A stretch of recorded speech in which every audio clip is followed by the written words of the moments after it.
Hello students, good morning सभी को। मैं रवि भारद्वाज, उत्कर्ष क्लासेज में आप सभी बच्चों का हार्दिक अभिनंदन।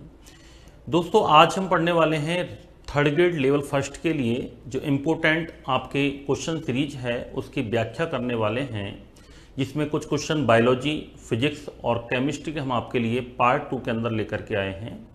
आपके फिजिक्स, केमिस्ट्री, बायो के अंदर कुछ टॉपिक्स हैं, लगभग 10 टॉपिक्स के आसपास आपके सिलेबस में हैं। सारे पाठ्यक्रम को ध्यान में रखते हुए विभिन्न क्वेश्चंस की व्याख्या हम करने वाले हैं।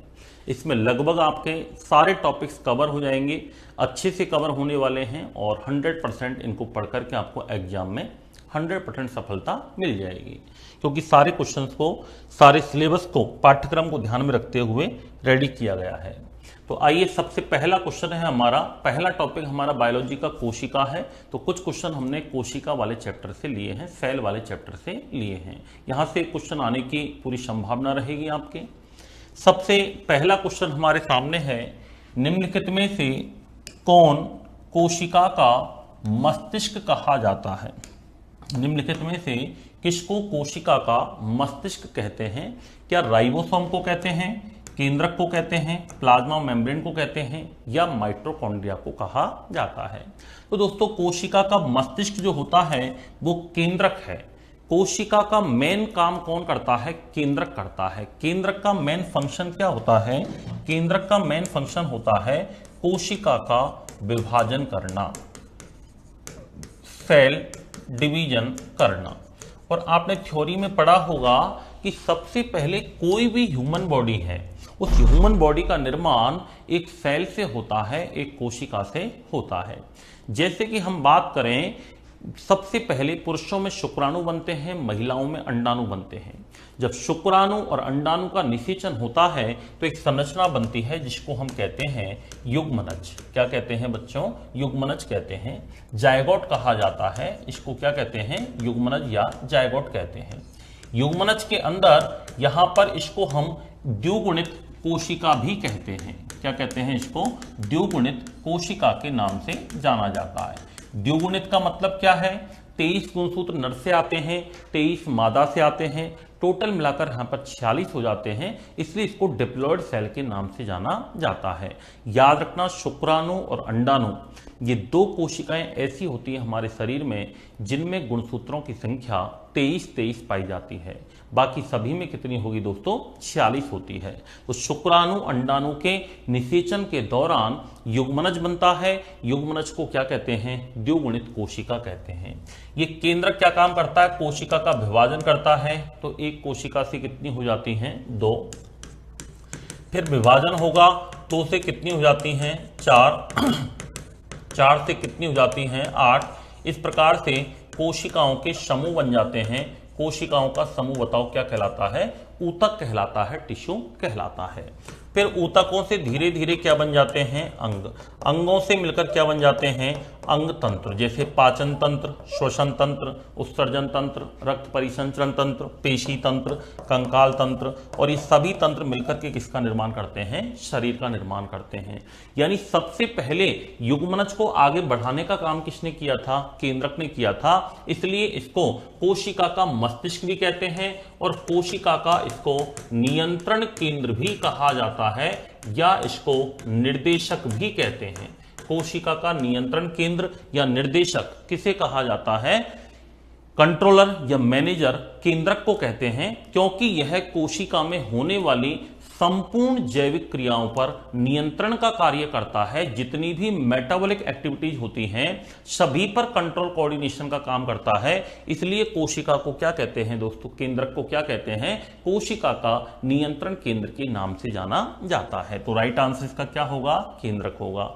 माइटोकॉन्ड्रिया के बारे में हम बात करें तो माइटोकॉन्ड्रिया को कोशिका का शक्ति ग्रह कहते हैं। क्या कहते हैं? कोशिका का शक्ति ग्रह कहते हैं, या इसको कोशिका का श्वसन स्थल के नाम से भी जाना जाता है, रेस्पिरेटरी लोकेशन के नाम से जाना जाता है। क्योंकि श्वसन का अर्थ होता है भोजन का ऑक्सीकरण होना, और भोजन का ऑक्सीकरण या भोजन से जो ऊर्जा बनती है, एटीपी बनते हैं, वो सारा काम कहाँ होता है? माइटोकॉन्ड्रिया में। इसलिए इसे कोशिका का शक्ति ग्रह कहते हैं। राइबोसोम को याद रखना दोस्तों, प्रोटीन की फैक्ट्री कहा जाता है। क्या कहा जाता है? प्रोटीन की फैक्ट्री कहते हैं। प्लाज्मा मेम्ब्रेन क्या होती है? कोशिका के चारों ओर पाई जाने वाली झिल्ली को क्या कहते हैं? कोशिका झिल्ली कहा जाता है, जो कि प्रोटीन और लिपिड से मिलकर के बनी हुई होती है। ये किस किस से बनी होती है? प्रोटीन प्लस लिपिड से मिलकर के बनी हुई होती है। तो हमारे पहले क्वेश्चन का राइट आंसर क्या होगा? बी होगा। हमने कई सारे क्वेश्चन यहां पर सॉल्व किए हैं। चलिए नेक्स्ट क्वेश्चन की हम बात करते हैं। क्वेश्चन नंबर 2 है सूत्री विभाजन, या इसको हम समसूत्री भी कह सकते हैं, याद रखना। समसूत्री विभाजन की खोज किसने की थी? आर ब्राउन ने, रॉबर्ट ब्राउन ने, डब्ल्यू फ्लेमिंग ने, स्ट्रासबर्गर ने, या बीजमैन ने? तो आपको मैं बता देता हूं, रॉबर्ट ब्राउन ने तो केंद्रक की खोज की है। किसकी खोज की है? केंद्रक की। केंद्रक की खोज किसने की थी? रॉबर्ट ब्राउन ने की थी 1831 में। एक पादप है आर्किड, उस आर्किड पादप की जड़ों की कोशिकाओं में केंद्रक को सबसे पहले खोजने वाले वैज्ञानिक कौन हैं? रॉबर्ट ब्राउन हैं।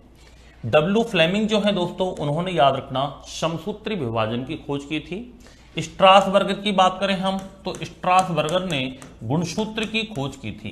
किसकी खोज की थी? गुणसूत्र की। और बीजमैन की बात करें तो बीजमैन ने अर्धसूत्री विभाजन के बारे में बताया था। अर्धसूत्री विभाजन की खोज किसने की थी? बीजमैन नामक वैज्ञानिक ने की है। ये समसूत्री विभाजन जो होता है, ये क्या होता है? सजीवों में इसे वृद्धि का मुख्य आधार माना जाता है। याद रखना, सजीवों में वृद्धि का मुख्य आधार कौन सा विभाजन माना जाता है? समसूत्री विभाजन को माना जाता है।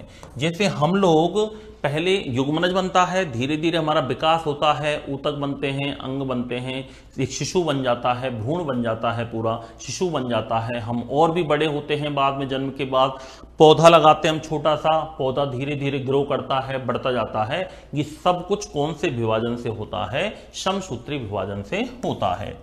ये अंगों के पुनरुद्भवन में सहायक है।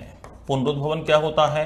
पुनर्निर्माण, रीजनरेशन। जैसे छिपकली की पूंछ कट जाती है, दोबारा आ जाती है, इसके लिए कौन सा विभाजन सहायक होता है? समसूत्री विभाजन इसके लिए सहायक होता है। इसके अलावा हम बात करें घावों को भरने में, हमारे घाव हो जाते हैं, बाउंड हो जाते हैं, चोट लग जाती है, तो घावों को भरने में भी कौन सा विभाजन सहायक होता है दोस्तों? समसूत्री विभाजन सहायक होता है।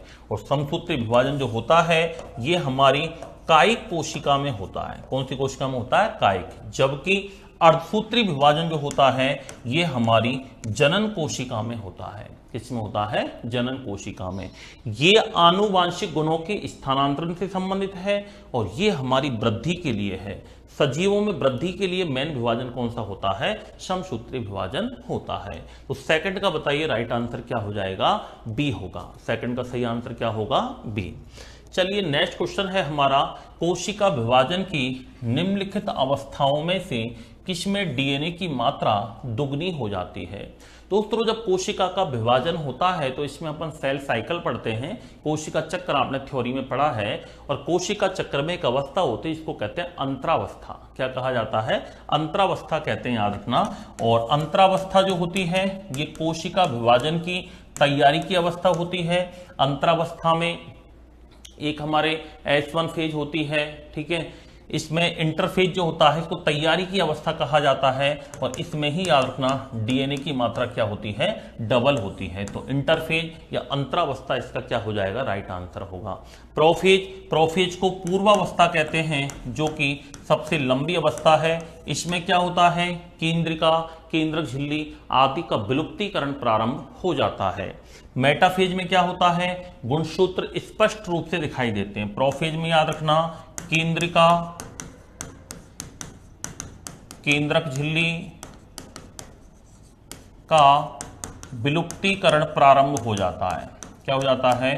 विलुप्तीकरण प्रारंभ होता है। और बाद में प्रकटीकरण किसमें होता है? याद रखना प्रकटीकरण किसमें होता है? टीलोफेज में होता है, अंत्यावस्था में होता है। मेटाफेज में याद रखना ये गुणसूत्रों को स्पष्ट रूप से देखने वाली अवस्था कौन सी है? मेटाफेज होती है। कौन सी होती है? मेटाफेज। और एनाफेज को कहते हैं पश्चावस्था। क्या कहते हैं? पश्चावस्था कहते हैं। तो इसका राइट आंसर क्या होगा दोस्तों? ए होगा। कौन सा होगा? ए। अगला एक क्वेश्चन है हमारे सामने कि निम्नलिखित में से ऐसे कौन कौन से भाग हैं जो वनस्पति और जंतु दोनों ही कोशिकाओं में पाए जाते हैं, जो एनिमल सेल में भी होते हैं और प्लांट सेल के अंदर भी होते हैं। तो बताइए क्या आंसर होगा इसका। तो हम देखते हैं, सबसे पहले हम एक एक के बारे में बात करते हैं। सबसे पहला है कोशिका कला, बिल्कुल दोनों में होती है, कोई समस्या नहीं है। हरित लवक, हरित लवक केवल पादपों में होता है, जंतुओं में नहीं होता है, तो ये हमारा ऑप्शन गलत हो गया। रिक्तिका याद रखना, जंतु पादप दोनों के अंदर ही होती है, लेकिन हरित लवक की वजह से ऑप्शन गलत हो गया। सबसे पहले कोशिका भित्ति, ये तो केवल पादपों में पाई जाती है, जंतुओं में नहीं होती है, तो ये भी हमारा ऑप्शन गलत हो गया, आगे देखने की आवश्यकता ही नहीं है।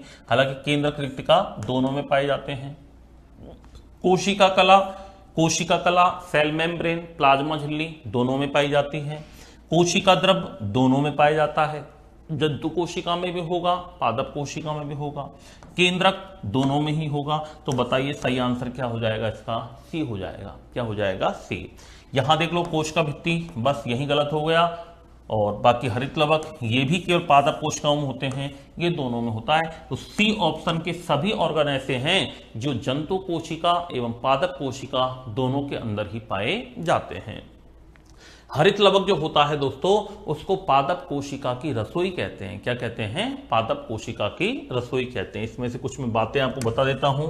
हरित लवक पर याद रखना, हरित लवक, हरित लवक जो होता है इसको पादप कोशिका की रसोई कहा जाता है। क्या कहा जाता है, पादप कोशिका की रसोई कहा जाता है, क्योंकि पेड़ पौधे अपना भोजन प्रकाश संश्लेषण की क्रिया द्वारा कौन से अंग में बनाते हैं, हरित लवक में ही बनाते हैं। हरित लवक में पर्ण हरित या क्लोरोफिल वर्णक होता है, जो कि पत्ती को हरा रंग प्रदान करता है, और पर्णहरित में एक धातु पाई जाती है मैग्नीशियम। कौन सी धातु होती है, मैग्नीशियम धातु उपस्थित होती है।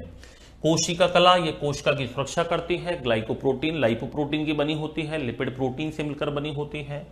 केंद्रक के बारे में हमने पढ़ लिया है। रिक्तिका जंतु पादप दोनों में पाई जाती है। पादप कोशिका में रिक्तिका का आकार बड़ा होता है और जंतु कोशिका में इसका आकार छोटा होता है। तो चौथे का राइट आंसर क्या हो जाएगा, सी होगा। चलिए नेक्स्ट क्वेश्चन हम देखते हैं। निम्नलिखित में से कौन सा कोशिकांग एकल जीवद्रव्य कला युक्त होता है। कौन सा कोशिकांग एकल जीवद्रव्य कला युक्त होता है। तो दोस्तों तीन प्रकार के हमारी कोशिका में अंग पाए जाते हैं। एक तो याद रखना दोहरी झिल्ली वाले होते हैं। दोहरी झिल्ली वाले तीन होते हैं। कितने होते हैं, तीन आपको याद रखने हैं। एक तो केंद्रक होता है, एक इसमें माइटोकॉन्ड्रिया होता है, और एक होता है हरित लवक। ये तीनों तो याद रखना दोहरी झिल्ली में आते हैं। किस में आते हैं, दोहरी झिल्ली में। तो देखो सामने आपके ऑप्शन, न्यूक्लियस तो हो ही नहीं सकता, क्लोरोप्लास्ट भी नहीं हो सकता, माइटोकॉन्ड्रिया भी नहीं हो सकता, बस इसी से हमारा आंसर आ गया। दोहरी झिल्ली युक्त में ये नहीं है, तो एकल झिल्ली युक्त कौन सा बचेगा, लाइसोसोम। यदि मैं एकल झिल्ली की बात करूं कि एकल झिल्ली युक्त में और कौन कौन से अंग हैं, तो एकल झिल्ली अंग में एक तो हमारा लाइसोसोम ही हो गया, एक हमारा इसमें आता है गोल्जी काय। क्या आता है, गोल्जी काय आता है। एक इसमें आती है अंतः प्रदब्बी जालिका। कौन सी आती है, अंतः प्रदब्बी जालिका आती है। एक इसमें आता है, याद रखना, रसधानी। कौन सी आती है, रसधानी। रसधानी को क्या कहते हैं हम, रिक्तिका कहते हैं। क्या कहते हैं, रिक्तिका। तो ये सभी कैसे हैं, एकल झिल्ली युक्त अंग हैं। इसके अलावा हम बात करें कि झिल्ली विहीन अंग कौन कौन से हैं, इनसे आपके कई सारे प्रश्न सॉल्व हो चुके हैं। यहाँ पर झिल्ली विहीन अंगों की बात करें तो झिल्ली विहीन अंगों में एक तो आता है मित्रों राइबोसोम। कौन सा आता है, राइबोसोम। एक आता है अपना तारक काय। कौन सा आता है, तारक काय, सेंट्रोसोम। और एक आता है अपना केंद्रिका, जिसको न्यूक्लियोलस के नाम से जाना जाता है। तो ये झिल्ली विहीन, ये एकल झिल्ली युक्त, ये दोहरी झिल्ली युक्त। आंसर आपके सामने है, क्या होगा, लाइसोसोम। लाइसोसोम को दोस्तों कोशिका की आत्मघाती थैली कहते हैं। क्या कहते हैं, आत्मघाती थैली या पाचक थैली कहा जाता है। सुसाइड बैग के नाम से जाना जाता है, क्योंकि ये कोशिकाओं का अपघटन कर देते हैं, इससे कुछ एंजाइम निकलते हैं। वो एंजाइम क्या काम करते हैं, कोशिकाओं का अपघटन कर देते हैं, जिससे कोशिकाएं अपघटित होकर के टूटने मरने लग जाती हैं। इसलिए इसको कोशिका की आत्मघाती थैली के नाम से जाना जाता है। इसको कोशिका का एटम बॉम्ब के नाम से भी जाना जाता है। क्या कहते हैं, कोशिका का एटम बम। लाइसोसोम रोगग्रस्त कोशिकाओं को नष्ट भी करता है। हमारी बॉडी के अंदर कैंसर जैसी सेल्स को नष्ट करने में कौन सहायक होता है, लाइसोसोम होता है। चलिए अगला क्वेश्चन हमारे सामने है, जंतु तथा पादप कोशिका में मुख्य अंतर है। जंतु तथा पादप कोशिका में मेन डिफरेंस क्या है। जंतु कोशिकाओं में कोशिका भित्ति का अभाव होता है, बिल्कुल ये तो सही बात है। पादप कोशिका में कोशिका भित्ति का अभाव होता है, नहीं। जंतु कोशिका में मजबूत कोशिका भित्ति पाई जाती है,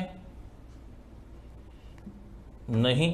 पादप कोशिका में कोशिका झिल्ली का अभाव होता है, नहीं। तो पादप कोशिका में कोशिका झिल्ली का अभाव होता है क्या, नहीं, होती है।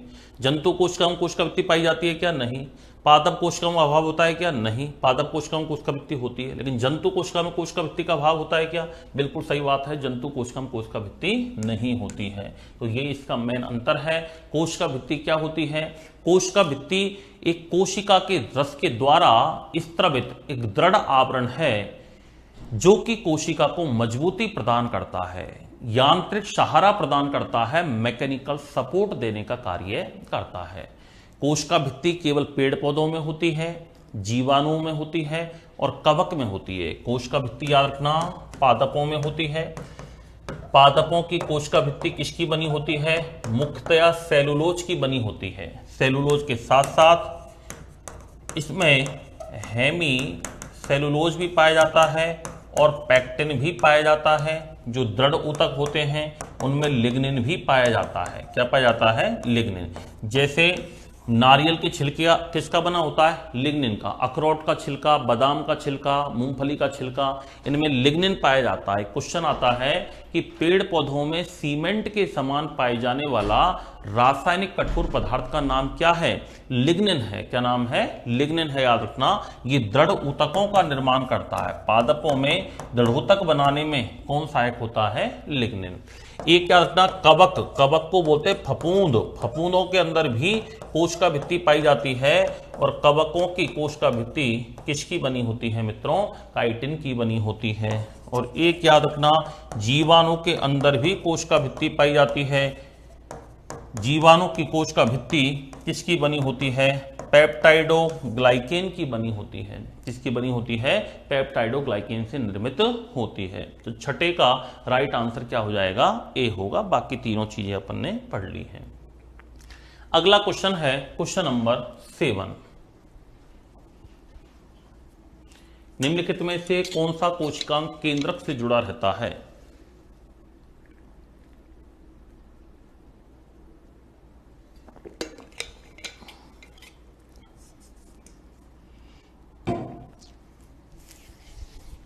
निम्नलिखित में से कौन सा कोशिका का अंग केंद्रक से जुड़ा रहता है, तो देखते हैं हम।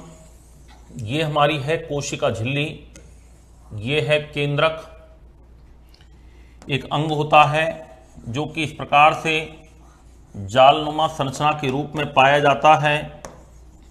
इस अंग को कहते हैं अंतःप्रदब्बी जालिका।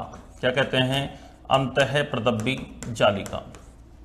ये केंद्रक से जुड़ा हुआ है, देखो। तो राइट आंसर क्या हो जाएगा, ए। बाकी माइटोकॉन्ड्रिया स्वतंत्र होता है, प्लास्टिड स्वतंत्र होता है, राइबोसोम स्वतंत्र होता है। अंतःप्रदब्बी जालिका की हम बात करें तो इसकी खोजकर्ता कौन है, पोर्टर। किस वैज्ञानिक ने इसकी खोज की है, पोर्टर ने इसकी खोज की है। ये तो है हमारा केंद्रक द्रव्य, ये है कोशिका द्रव्य। तो काम क्या होगा इसका, अंतःप्रदब्बी जालिका का काम क्या है, केंद्रक द्रव्य और कोशिका द्रव्य दोनों के मध्य में उपयोगी पदार्थों का परिवहन करने का कार्य कौन करती है, अंतःप्रदब्बी जालिका करती है। अंतःप्रदब्बी जालिका को कोशिका का कंकाल कहते हैं। क्या कहते हैं, कोशिका का कंकाल के नाम से जाना जाता है। ये कंकाल हड्डियों का ढांचा जैसी संरचना में नलिकानुमा संरचना के रूप में फैला रहता है, इसलिए इसको क्या कहते हैं, कोशिका का कंकाल कहते हैं। अंतःप्रतंबी जालिका जो होती है ये हानिकारक विषाक्त पदार्थों के निष्कासन में भी क्या होती है, सहायक होती है। ये दो प्रकार की होती है, एक तो चिकनी और एक खुरदरी। जिस अंतःप्रतंबी जालिका की सतह पर छोटे छोटे कण पाए जाते हैं उसको तो कहते हैं खुरदरी। क्या कहते हैं, खुरदरी। और जिस पर नहीं पाए जाते हैं वो कैसी होती है, चिकनी। खुरदरी पर जो छोटे छोटे कण पाए जाते हैं उनको क्या कहा जाता है, राइबोसोम। राइबोसोम क्या काम करते हैं, प्रोटीन का निर्माण करते हैं, इसलिए राइबोसोम को प्रोटीन की फैक्ट्री कहते हैं। तो खुरदरी वाली तो प्रोटीन निर्माण में सहायक होती है और चिकनी अंतःप्रतंबी जालिका वसा के निर्माण में सहायक होती है। तो सेवन का राइट आंसर क्या हो जाएगा, ए। अगला क्वेश्चन है, माइटोकॉन्ड्रिया की आंतरिक झिल्ली की फोल्डिंग को क्या कहा जाता है। तो दोस्तों माइटोकॉन्ड्रिया अपन बनाते हैं, ऐसी माइटोकॉन्ड्रिया की संरचना होती है अंडाकार, या इसको जूते के समान भी माना जाता है। माइटोकॉन्ड्रिया की संरचना की हम बात करें तो इसकी संरचना अंडाकार या जूते के समान होती है या चप्पल के समान मानी जाती है। इसमें दो झिल्लियां पाई जाती हैं, दोहरी झिल्ली युक्त अंग होता है, एक बाह्य झिल्ली होती है, एक आंतरिक झिल्ली होती है। इसमें आंतरिक झिल्ली जो होती है वो इस प्रकार से उंगली नुमा प्रवर्ध या फोल्डिंग के रूप में पाई जाती है। इन संरचनाओं को क्या कहते हैं, क्रिस्टी कहते हैं। क्या कहते हैं बताओ, क्रिस्टी। तो क्रिस्टी संरचनाएं किसमें पाई जाती हैं, माइटोकॉन्ड्रिया में पाई जाती हैं। और क्रिस्टी की सतह पर छोटे छोटे ऐसे कण लगे रहते हैं, छोटे छोटे कण लगे रहते हैं, इनको कहा जाता है F1 कण। क्या कहते हैं इनको, F1 कण या ऑक्सीसोम्स कहा जाता है। और F1 कण का कार्य क्या होता है, F1 कण का कार्य होता है भोजन का ऑक्सीकरण करना। और भोजन का ऑक्सीकरण माइटोकॉन्ड्रिया में होता है, इसलिए इसे कोशिका का शक्ति ग्रह के नाम से जाना जाता है, पावर हाउस के नाम से जाना जाता है। तो बताओ माइटोकॉन्ड्रिया में कौन सी संरचनाएं पाई जाती हैं, क्रिस्टी पाई जाती हैं। अगला क्वेश्चन आता है हमारा, और क्या है इसमें, ये कैल्शियम ऑक्सलेट के क्रिस्टल क्या होते हैं, ये पथरी बनाते हैं। हमारी किडनी में जो पथरी बनती है ना, वो पथरी के रूप में क्या पाए जाते हैं, कैल्शियम ऑक्सलेट के क्रिस्टल होते हैं, याद रखना। क्वेश्चन नंबर 9, यांत्रिक सहारा, एंजाइम परिवहन, प्रोटीन संश्लेषण, औषधियों का डिटॉक्सिफिकेशन, ये सारे काम कौन करता है। तो अभी मैंने बताया था मैकेनिकल सपोर्ट देती है, नलिकानुमा संरचनाओं के रूप में फैली रहती है, कोशिकाओं को कंकाल कहते हैं, आवश्यक पदार्थों का परिवहन करती है, एंजाइम्स परिवहन करती है, प्रोटीन संश्लेषण का काम भी करती है। और मैंने बोला भी था कि हानिकारक पदार्थ या औषधि वगैरह होती हैं, उनसे जो पदार्थ बनते हैं उनका डिटॉक्सिफिकेशन करती है, निराविषीकरण करती है, जहरीले पदार्थों का निष्कासन करती है, उसको क्या कहते हैं, ईआर कहते हैं। ईआर का मतलब होता है एंडोप्लाज्मिक रेटिकुलम। ईआर का मतलब क्या है बताओ, एंडोप्लाज्मिक रेटिकुलम।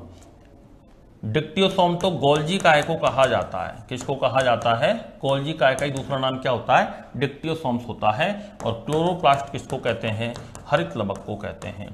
गोल्जी काय को याद रखना कोशिका का यातायात प्रबंधक कहते हैं।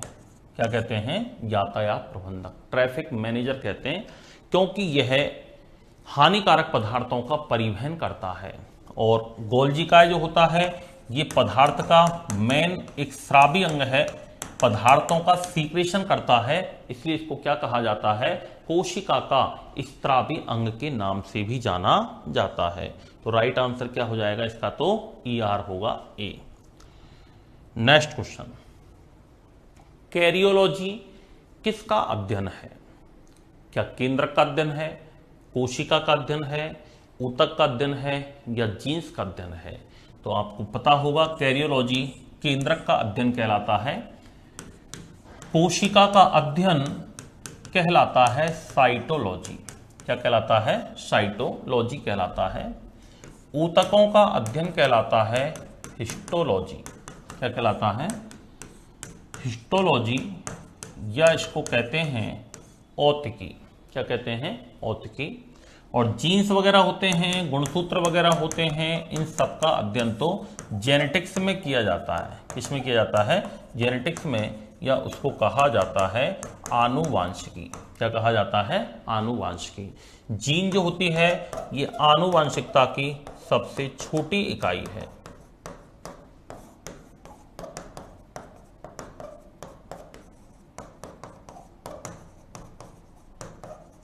आनुवांशिकता की सबसे छोटी इकाई का नाम क्या है बताओ? जीन है। तो इसका राइट आंसर क्या हो जाएगा? बी होगा, केंद्रक। केंद्रक को इंग्लिश में न्यूक्लियस कहा जाता है।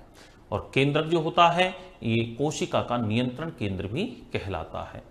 अगला क्वेश्चन, माइटोसिस समसूत्री विभाजन किन जीवों में पाया जाता है? अगुणित जीवों में, द्विगुणित जीवों में, ए तथा बी दोनों में, या केवल जीवाणु में? तो बताइए क्या आंसर होगा? एक बार सोचेंगे पहले आप। जीवाणु में तो याद रखना असूत्री विभाजन होता है। कौन सा विभाजन होगा? असूत्री, क्योंकि इसमें गुणसूत्रों का कोई योगदान नहीं होता है। अगुणित का मतलब होता है शुक्राणु अंडाणु, जिनमें गुणसूत्रों की संख्या आधी पाई जाती है। और द्विगुणित का मतलब होता है जिसमें शुक्राणु अंडाणु द्विगुणित के रूप में पाए जाते हैं, यानी शुक्राणु अंडाणु मिलकर के पूरे 46 गुणसूत्रों का निर्माण कर लेते हैं।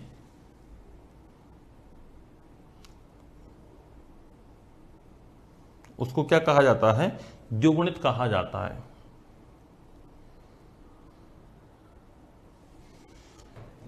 तो अगुणित जीव और द्विगुणित जीव दोनों में समसूत्री विभाजन का मतलब होता है सजीवों में वृद्धि।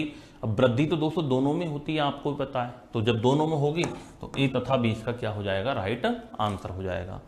जीवाणु जो वृद्धि करते हैं वो कौन से विभाजन से करते हैं? असूत्री विभाजन के द्वारा करते हैं। अगला क्वेश्चन है, वह क्रिया जिसके द्वारा क्रोमोसोम लिंग कोशिकाओं में पृथक हो जाते हैं तथा उनकी संख्या द्विगुणित रह जाती है, क्या कहलाती है? वह क्रिया जिसके द्वारा क्रोमोसोम लिंग कोशिकाओं से क्या हो जाते हैं दोस्तों? पृथक हो जाते हैं, अलग हो जाते हैं। और संख्या कैसी हो जाती है? द्विगुणित हो जाती है। इसका मतलब यह है कि नर के अंदर शुक्राणु बनते हैं,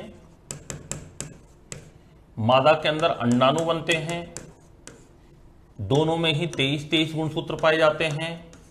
पृथक पृथक्करण का मतलब होता है शुक्राणु अलग, अंडाणु अलग, और पृथक्करण जो होता है वो म्यूसिस में होता है।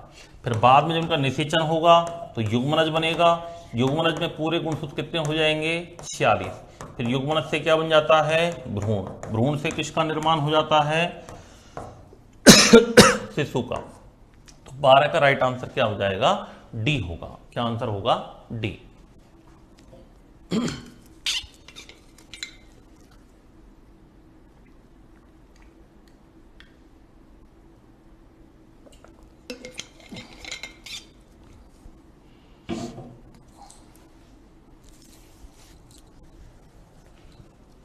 Next question 13। क्वेश्चन नंबर 13 क्या कहता है? यूकैरियोटिक कोशिका में ऊर्जा देने वाला कोशिका का अंग है। यूकैरियोटिक कोशिका में ऊर्जा देने वाला कोशिका का अंग कौन सा है? क्या माइटोकॉन्ड्रिया है, गोल्जी काय है, सेंट्रोसोम है, या अंतःप्रसवी जालिका है? तो दोस्तों कोशिका का शक्ति ग्रह या ऊर्जा घर किसको कहा जाता है? माइटोकॉन्ड्रिया को कहा जाता है। तो कोशिका में ऊर्जा देने वाला कोशिका का अंग कौन सा है? माइटोकॉन्ड्रिया है। माइटोकॉन्ड्रिया को हिंदी में सूत्र कणिका भी कहते हैं। क्या कहते हैं? सूत्र कणिका कहते हैं। एक वैज्ञानिक थे अल्टमान। अल्टमान ने इसको नाम दिया है बायोप्लास्ट। क्या नाम दिया है? बायोप्लास्ट नाम दिया है। और ये केवल यूकैरियोटिक के अंदर ही पाया जाता है, प्रोकैरियोटिक के अंदर नहीं पाया जाता है। गोल्जी काय जो है इसकी खोजकर्ता की यदि हम बात करें तो गोल्जी काय की खोज कैमिलियो गोल्जी ने की थी। किसने की थी? कैमिलियो गोल्जी ने की थी। सेंट्रोसोम की खोज बेंडिन ने की थी। किसने की थी? बेंडिन ने की थी। नाम दिया था टी बॉबेरी ने। और अंतःप्रदब्धी जालिका की खोज पोर्टर ने की थी। किसने की थी? पोर्टर ने। तो आंसर क्या हो जाएगा इसका? ए होगा। माइटोकॉन्ड्रिया को कोशिका का शक्तिग्रह, श्वसन स्थल और इसे कोशिका का अर्ध स्वायत्त शासी अंग। एक इंपॉर्टेंट क्वेश्चन बता रहा हूं, माइटोकॉन्ड्रिया क्या कहते हैं? कोशिका का अर्ध स्वायत्त शासी अंग, सेमी ऑटोनोमस ऑर्गन भी कहते हैं। क्यों कहते हैं? क्योंकि इसमें स्वयं का डीएनए पाया जाता है, और डीएनए याद रखना कैसा होता है? माइटोकॉन्ड्रिया में वृत्ताकार पाया जाता है, और स्वयं का डीएनए पाए जाने के कारण इसमें प्रतिकृतिकरण की क्षमता होती है, सेल्फ रेप्लिकेशन की क्षमता होती है, यानी अपनी कॉपी खुद बना सकता है। इसलिए इसे माइटोकॉन्ड्रिया को कोशिका का अर्ध स्वायत्त शासी अंग के नाम से जाना जाता है। 13 का आंसर क्या हो जाएगा? ए। एक तो माइटोकॉन्ड्रिया को कहते हैं, और एक याद रखना हरित लवक को भी कहा जाता है। कोशिका के दो अंग ऐसे हैं, एक तो हरित लवक और दूसरा माइटोकॉन्ड्रिया। इन दोनों को ही क्या कहते हैं? कोशिका का अर्ध स्वायत्त शासी अंग के नाम से जाना जाता है, क्योंकि इनमें स्वयं का डीएनए पाया जाता है, और स्वयं का डीएनए पाए जाने के कारण इनमें सेल्फ रेप्लिकेशन की क्षमता होती है। अगला क्वेश्चन हमारा आता है, जीवाणुओं की कोशिका भित्ति किसकी बनी होती है? तो जीवाणु कोशिका भित्ति मैंने आपको बताया था पेप्टाइडो ग्लाइकेन की बनी होती है। काइटिन की तो किसकी बनी होगी? कवक की बनी होगी। सेलुलोज की किसकी बनी होती है? पादप की। गैलेक्टोज को याद रखना ब्रेन शुगर कहते हैं। इसको क्या कहते हैं? ब्रेन शुगर या मस्तिष्क की शर्करा कहा जाता है। तंत्रिका ऊतकों को स्वस्थ बनाए रखने वाली शर्करा कौन सी होती है? गैलेक्टोज। ये गैलेक्टोज जो होती है ये स्वतंत्र अवस्था में अनुपस्थित होती है, स्वतंत्र अवस्था में नहीं पाई जाती, याद रखना। तो फिर कैसे लेंगे इसको? इसको लेने के लिए आपको दूध पीना पड़ेगा। दूध पीने से लैक्टोज शर्करा मिलेगी, लैक्टोज का पाचन होगा, तो ग्लूकोज और गैलेक्टोज दोनों मिलेंगे। ग्लूकोज शरीर को ऊर्जा देगा और गैलेक्टोज आपके ब्रेन की पावर को बढ़ाएगा। इसलिए दूध पीना स्वास्थ्य के लिए लाभदायक होता है। दूध को संपूर्ण संतुलित पोषक आहार के नाम से जाना जाता है, क्योंकि दूध में कार्बोहाइड्रेट भी होता है, प्रोटीन भी होती है, वसा भी होता है, विटामिन भी होता है, खनिज लवण भी होते हैं, जल भी होता है। दूध के अंदर सारी चीजें मिल जाती हैं, इसलिए इसको संपूर्ण पोषक आहार की संज्ञा दी गई है। तो आंसर 14 का क्या होगा? ए होगा। अगला क्वेश्चन है, अलैंगिक जनन के लक्षण हैं। अलैंगिक जनन के लक्षण हैं, एक ही जनक होता है। बिल्कुल, अलैंगिक जनन के अंदर एक ही जनक होता है, नर और मादा जरूर नहीं अलग अलग हों। किसी भी जीव के कोई कायिक भाग टूट जाए और टूटने से ही एक नया जीव बन जाए, उसको अलैंगिक जनन कहते हैं। अर्थात इसमें शुक्राणु अंडाणु की कोई भूमिका नहीं होती है। शुक्राणु अंडाणु का मतलब होता है कि युग्मक नहीं बनते हैं, यानी युग्मकों का निर्माण नहीं होता है। जब युग्मक नहीं बनेंगे तो निषेचन भी नहीं होगा। क्या नहीं होगा? निषेचन भी नहीं होगा। तो ये भी कथन सत्य है। और अलैंगिक जनन हमेशा समसूत्री विभाजन के द्वारा ही होता है। जब युग्मक ही नहीं बनेंगे तो अर्धसूत्री कैसे होगा? क्योंकि युग्मक निर्माण जो होता है वो अर्धसूत्री विभाजन के द्वारा ही होता है। तो तीनों ही सही हैं। आंसर क्या हो जाएगा? डी। जैसे अलैंगिक जनन की विधि की बात करता हूं मैं, हाइड्रा। हाइड्रा में मुकुलन विधि के द्वारा क्या होता है? अलैंगिक जनन होता है। मुकुलन विधि क्या होती है? ये कोई हाइड्रा है, इससे एक छोटी सी अतिवृद्धि निकली, ये इसको कहते हैं मुकुल वर्ड। इस मेथड कहते हैं बडिंग। बडिंग ये मुकुल क्या होगा? इस मातृ कोशिका से अलग हो जाएगा और अलग होकर के एक नया क्या बना लेगा? हाइड्रा बना लेगा। इसको कहते हैं मुकुलन विधि। इसको कहते हैं अलैंगिक जनन। क्या कहा जाता है? अलैंगिक जनन। जीवाणु वगैरह होते हैं, जीवाणुओं में भी अलैंगिक जनन होता है। एक मातृ कोशिका से 2, 2 से 4, 4 से 8, 8 से 16। इस विधि को कहते हैं द्युविखंडन विधि। क्या कहते हैं? द्युविखंडन विधि।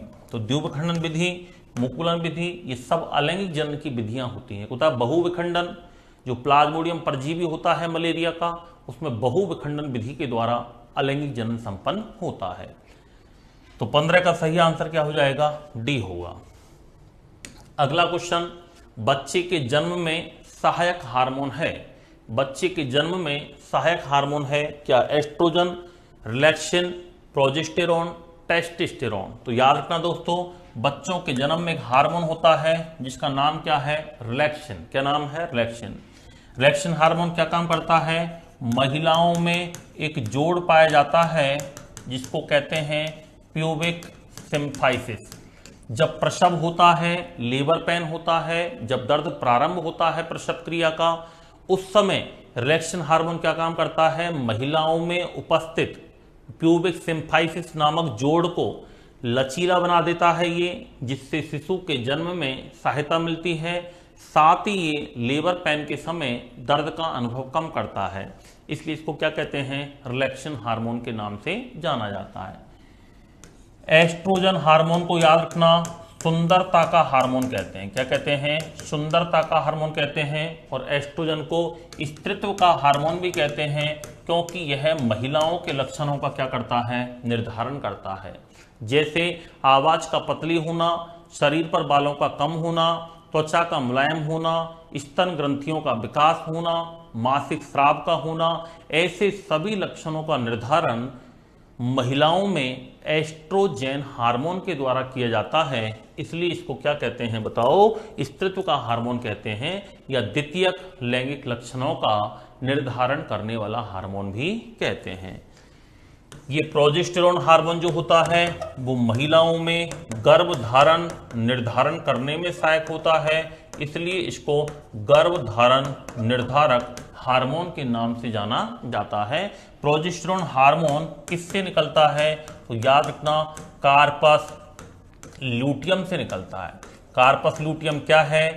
हमारे शरीर में पाई जाने वाली एक अस्थायी अंतःस्रावी ग्रंथि कौन होती है?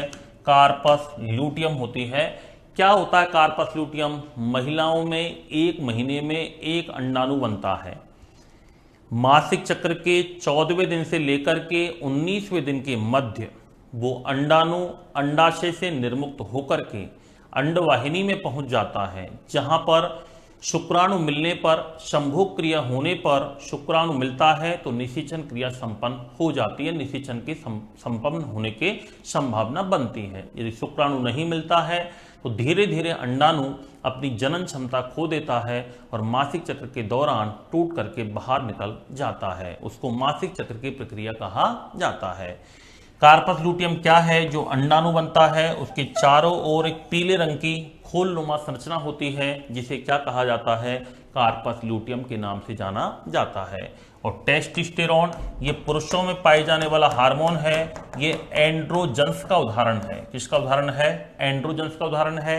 एंड्रो शब्द पुरुषों के लिए काम में आता है, गायनिक शब्द स्त्रियों के लिए आता है। और टेस्टोस्टेरोन हार्मोन क्या काम करता है? पुरुषों के द्वितीयक लैंगिक लक्षणों का निर्धारण करता है, जिससे आवाज का भारी होना, दाढ़ी मूंछ का आना, शरीर पर बालों का अधिक होना, त्वचा का कठोर होना, इस प्रकार के लक्षणों का निर्धारण कौन करता है? टेस्टोस्टेरोन हार्मोन करता है। तो बताइए 16 का राइट आंसर इसका क्या हो जाएगा? बी होगा। इसका सही उत्तर क्या होगा? बी होगा। अगला क्वेश्चन है, टेस्टोस्टेरोन हार्मोन स्रावित होता है क्या गॉबलेट कोशिकाओं से होता है, लीडिंग कोशिकाओं से होता है, सर्टोली कोशिकाओं से होता है, या उपयुक्त में से कोई नहीं?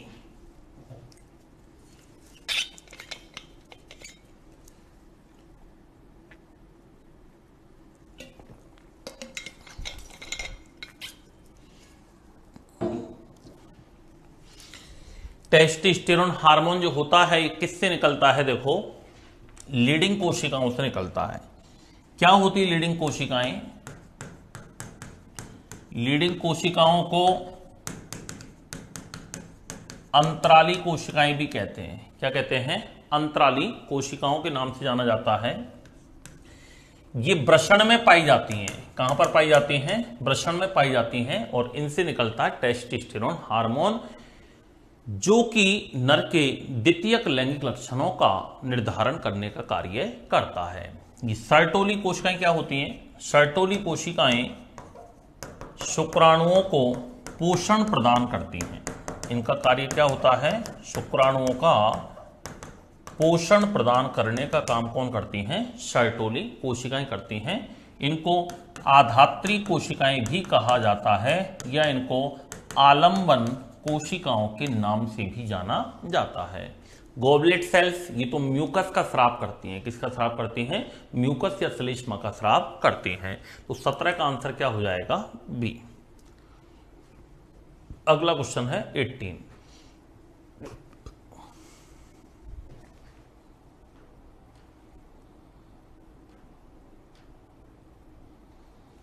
Question number 18।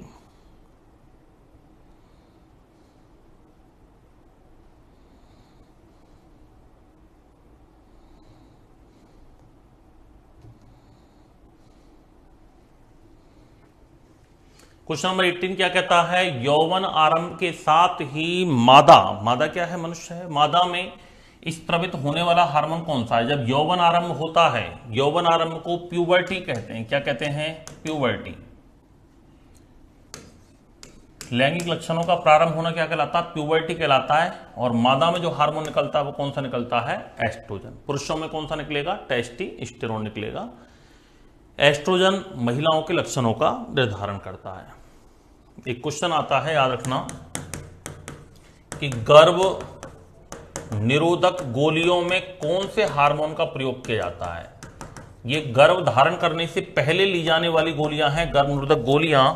इनकी खोज करता है पिनकस। इनको ओसीपी के नाम से जाना जाता है, ओरल कॉन्ट्रासेप्टिव पिल्स। एक तो गर्भाधान होने के बाद दी जाती है, वो अबॉर्शन पिल्स होती है। एक गर्भ नहीं ठहरे, गर्भाधान नहीं हो, उसे रोकने के लिए ली जाती हैं। तो क्वेश्चन आता है कि ये गोलियां महिलाओं में क्या काम करती हैं? तो ये गोलियां महिलाओं में अंडोत्सर्ग को रोकती हैं, ओवुलेशन को रोकती हैं, ना कि निषेचन को, याद रखना। दूसरा, इनमें कौन कौन से हार्मोन का प्रयोग किया जाता है? तो एक तो एस्ट्रोजेन हार्मोन और एक प्रोजेस्टेरोन हार्मोन। तो गर्भ निरोधक जो गोलियां होती हैं, गर्भ को रोकने के लिए, गर्भाधान रोकने के लिए जो गोलियां दी जाती हैं महिलाओं को, उनमें कौन कौन से हार्मोन का प्रयोग किया जाता है? एस्ट्रोजेन तथा प्रोजेस्टेरोन हार्मोन्स का यूज किया जाता है। याद रखना मित्रों, ये गोलियां निषेचन को नहीं रोकती हैं, अंडोत्सर्ग को रोकती हैं। आया हुआ प्रश्न एग्जाम में, यदि अंडाणु बनेगा महिला में तो निषेचन होगा, यानी ये निषेचन को नहीं रोकती हैं, ये अंडाणु बनने को रोकती हैं। कई बार गोलियां 100% सक्सेस नहीं हो पाती हैं, अंडाणु बन जाता है तो निषेचन हो सकता है, याद रखना। लेकिन अंडोत्सर्ग को रोकने वाली गोलियों के लिए जनरली 99% सेफ्टी के लिए किसका यूज करते हैं? गर्भ निरोधक गोलियों का प्रयोग करते हैं। और एक होती है गर्भपात की गोली, अबॉर्शन पिल्स कहते हैं, वो गर्भाधान ठहरने के बाद दी जाती हैं। दोनों में अंतर है। इन गोलियों में एस्ट्रोजन प्रोजेस्टेरोन हार्मोन का यूज किया जाता है। इसका राइट आंसर होगा बी। अगला क्वेश्चन है, मानव शरीर में किस भाग में शुक्राणु डिंब को निषेचित करता है? यानी मादा के शरीर के अंदर ऐसा कौन सा भाग होता है जहां पर शुक्राणु और अंडाणु का निषेचन होता है? तो महिलाओं में अंडवाहिनी होती है। ऐसी क्या होती है? अंडवाहिनी, जिसको डिंब वाहिनी भी कहते हैं, याद रखना। और यहीं पर क्या होता है? निषेचन होता है। तो महिलाओं में निषेचन प्रक्रिया कहाँ होती है? डिंब वाहिनी, अंडवाहिनी में होती है। और इसका भी एक भाग होता है एम्पूला। कई बार यदि डिंब वाहिनी ऑप्शन नहीं मिले, एम्पूला मिले, तो आंसर क्या होगा? एम्पूला होगा। तो डिंब वाहिनी में निषेचन क्रिया संपन्न होती है। गर्भाशय में तो बच्चे का विकास होता है, भ्रूण का विकास होता है। अगर क्वेश्चन आए कि निषेचन कहाँ होगा, तो डिंब वाहिनी। और शिशु का विकास कहाँ होगा, तो शिशु का विकास याद रखना कहाँ पर होगा? गर्भाशय में होगा, यूट्रस के अंदर होता है। अगला क्वेश्चन है, मानव शरीर में प्रोस्टेट क्या है? दोस्तों, नर के अंदर, मेल में, पुरुषों में एक ग्रंथि पाई जाती है जिसको कहते हैं प्रोस्टेट ग्रंथि। क्या कहते हैं? प्रोस्टेट ग्रंथि। प्रोस्टेट ग्रंथि जो होती है ये ग्रंथि है, याद रखना, इससे एक द्रव निकलता है जिसको पुरस्थ कहते हैं। क्या कहते हैं? पुरस्थ, या इससे प्रोस्टेट फ्लूइड के नाम से जाना जाता है, जो कि वीर्य का लगभग 25 से 30% भाग का निर्माण कौन करता है? प्रोस्टेट ग्लैंड के द्वारा किया जाता है, पुरस्थ ग्रंथि के द्वारा किया जाता है। ये प्रोस्टेट ग्रंथि पुरुषों में पाई जाती है और जैसे जैसे उम्र बढ़ती है, बढ़ती हुई उम्र के दौरान इस ग्रंथि का साइज बढ़ जाता है कई बार, और व्यक्ति को इससे मूत्र विसर्जन में कठिनाई पैदा होती है। क्लास है इसमें। तो बीच का राइट आंसर क्या हो जाएगा? बी होगा। क्या होगा? बी होगा। तो पुरस्थ या प्रोस्टेट फ्लूइड कहते हैं जो कि वीर्य का 25 से 30% भाग बनाता है। प्रोस्टेट फ्लूइड के अंदर सेमिलोजेलिन प्रोटीन पाई जाती है। इसके अलावा प्रोस्टेट फ्लूइड के अंदर एक तो फाइब्रोनोशन होता है, फाइब्रिन होता है। इसके अलावा हम बात करें, इसके अंदर वीर्य का जो भाग बनता है वो 25 से 30% भाग किसका बनता है? प्रोस्टेट फ्लूइड के द्वारा ही बनता है। बाकी लगभग 60-65% भाग होता है वो शुक्राशय से बनता है, जिसको शुक्र द्रव कहते हैं। टोटल मिलाकर के जनन द्रव का निर्माण हो जाता है। तो फाइब्रिनोलाइसिन वगैरह इसके अंदर प्रोटीन पाई जाती है। तो राइट आंसर बीच का क्या हो जाएगा? बी होगा। ये नर में पाई जाने वाली एक ग्रंथि है। संयोजी ऊतक में एक तो रक्त आता है, याद रखना, एक अस्थियां आती हैं और एक उपास्थि आती हैं। ये अस्थि, उपास्थि, रक्त, ये सब किसके उदाहरण हैं? संयोजी ऊतक के उदाहरण होते हैं। मांसपेशियों की संख्या की बात करें, हमारे शरीर में मांसपेशियों की संख्या होती है 639। कितनी होती है? 639। अगला क्वेश्चन है, गतिशील जनन कोशिका को क्या कहा जाता है? गतिशील जनन कोशिका को क्या कहते हैं? क्या युग्मक कहते हैं, नर युग्मक कहते हैं, मादा युग्मक कहते हैं, या सम युग्मक के नाम से जाना जाता है? क्या आंसर होगा इसका?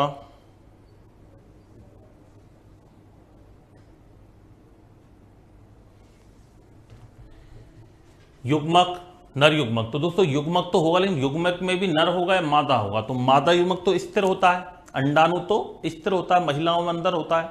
शुक्राणु जो होते हैं वो गमन करते हैं। और इसमें गतिशील तो पूछ रहा है, गतिशील जनन कोशिका कौन सी होती है? जनन कोशिका दो होती हैं, एक तो शुक्राणु और एक अंडाणु। बताओ गतिशील कौन सी होगी दोनों में से? शुक्राणु होगी। तो आंसर क्या हो जाएगा? नर युग्मक, शुक्राणु, जो कि गतिशील कोशिका होती है। शुक्राणु को गतिशील बनाए रखने के लिए जो ऊर्जा निर्माण का काम करते हैं वो कौन करेंगे? माइटोकॉन्ड्रिया करेंगे। कौन करेंगे? माइटोकॉन्ड्रिया। और ये माइटोकॉन्ड्रिया जो होते हैं ये शुक्राणु के मध्य भाग में होते हैं। शुक्राणु के मध्य भाग में क्या पाए जाते हैं? माइटोकॉन्ड्रिया होते हैं, जो कि शुक्राणु को गति के लिए ऊर्जा प्रदान करते हैं। तो आंसर क्या हो जाएगा? बी। मादा युग्मक के रूप में याद रखना, अंडाणु काम करता है। शुक्राणु मानव शरीर में पाई जाने वाली सबसे छोटी कोशिका है और अंडाणु मानव शरीर में पाई जाने वाली सबसे बड़ी कोशिका है। मानव शरीर में सबसे छोटी कोशिका और अंडाणु, याद रखना, मानव शरीर में पाई जाने वाली सबसे बड़ी कोशिका होती है। अगला क्वेश्चन है, मादा में अंडाणु उत्पादन की प्रक्रिया को क्या कहते हैं? महिलाओं के अंदर जो अंडाणु बनते हैं वो क्रिया क्या कहलाती है? तो शुक्राणु निर्माण की क्रिया पुरुषों में होती है, जिसको शुक्र जनन कहते हैं, स्पर्मेटोजेनेसिस कहते हैं। और महिलाओं में अंडाणु निर्माण की क्रिया होती है जिसे अंड जनन कहते हैं। क्या कहा जाता है? अंड जनन कहा जाता है, या इसको oogenesis के नाम से जाना जाता है। रजोदर्शन क्या होता है? रजोदर्शन को इंग्लिश में कहते हैं मेनार्की। क्या कहते हैं? मेनार्की। महिलाओं में मासिक चक्र का प्रारंभ होना, महिलाओं में मासिक चक्र का प्रारंभ होना, महिलाओं में मासिक चक्र का प्रारंभ होना क्या कहलाता है? रजोदर्शन या मेनार्की कहलाता है, जो कि लगभग 12 से 14 वर्ष की उम्र में होता है। और समाप्त होना क्या कहलाता है? महिलाओं में मासिक चक्र का समाप्त होना कहलाता है रजोनिवृत्ति या मेनोपॉज कहते हैं। क्या कहते हैं? मेनोपॉज, जो कि 45 से 50 वर्ष की उम्र में होता है। ऋतुस्राव मासिक चक्र को ही कहते हैं, याद रखना। ऋतुस्राव किसको कहा जाता है? मासिक चक्र का नाम ही क्या है? ऋतुस्राव होता है। इसको रजो चक्र के नाम से भी जाना जाता है। तो 22 का आंसर ए। अगला क्वेश्चन, शुक्राणुओं का निर्माण किस में होता है?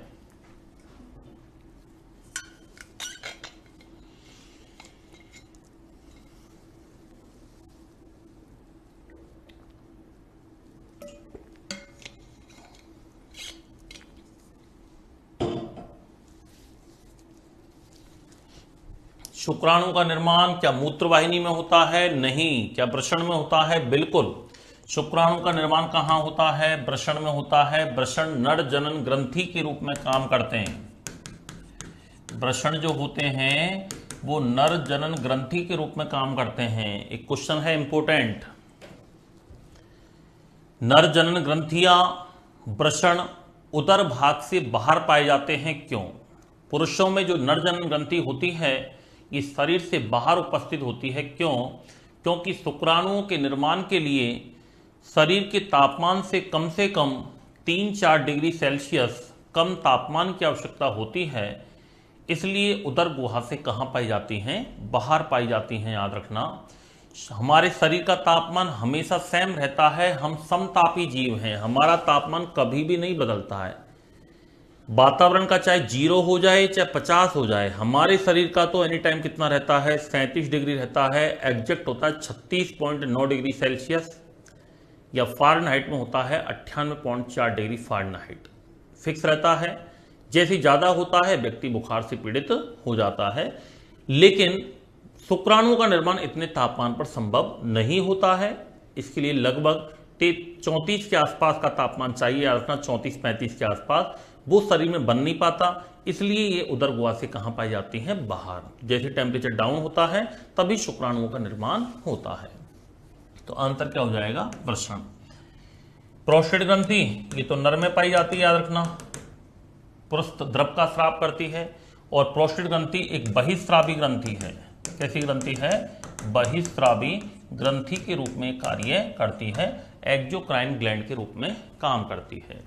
अंडाशय याद रखना मादा जनन ग्रंथि के रूप में काम करता है। इनकी संख्या भी 2 होती है। अंडाशय की संख्या 2 होगी और वृषण की संख्या भी कितनी होगी? 2 होगी। वृषण भी 2, अंडाशय भी 2। 23 का आंसर क्या हो जाएगा? बी। मूत्रवाहिनी तो मूत्र को लेकर के आती है, मूत्राशय के अंदर छोड़ देती है।